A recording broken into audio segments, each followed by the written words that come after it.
সরলীকরণ ইন্টারমিডিয়েটের একটা খুব যথেষ্ট জরুরি এবং গুরুত্বপূর্ণ একটা বিষয়।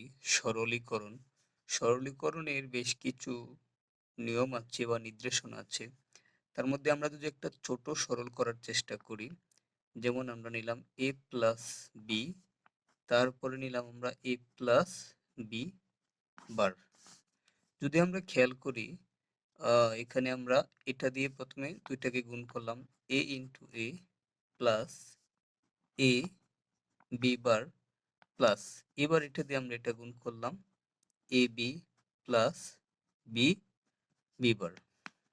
আমাদের বেশ কিছু বিষয় মাথায় রাখতে হবে। এ দুইটা দিয়ে আমরা লিখতে পারি একটাই, বি বি বার এটা দিয়ে আমরা লিখতে পারি 0। সেক্ষেত্রে আমরা একটা লিখলাম plus a b bar plus a B, এটা হচ্ছে 0।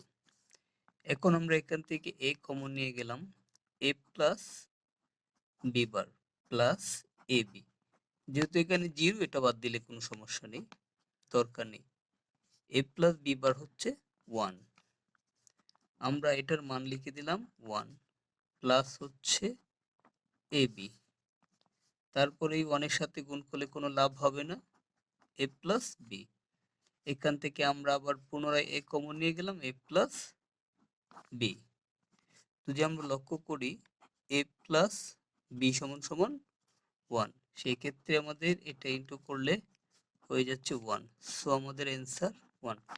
আসলে সরল তেমন কঠিন না, যথেষ্ট সহজ একটা টপিকস। ধন্যবাদ সবাইকে। মাঝে মধ্যে সরলীকরণের অঙ্ক পাবেন, যাদের প্রয়োজন নিতে পারেন।